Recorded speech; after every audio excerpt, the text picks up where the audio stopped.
आज हम लव के बारे में पढ़ेंगे। कौन बताएगा मुझे लव के बारे में? लव मतलब प्यार।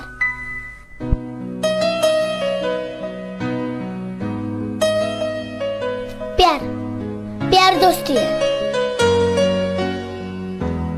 अगर वो मेरी सबसे अच्छी दोस्त नहीं बन सकती तो मैं उससे प्यार कर ही नहीं सकता, क्योंकि दोस्ती बिना तो प्यार होता ही नहीं है। सिंपल, प्यार दोस्ती है। Okay miss Braganza. Get out of the class. निकलो। लव राम के बेटे का नाम था।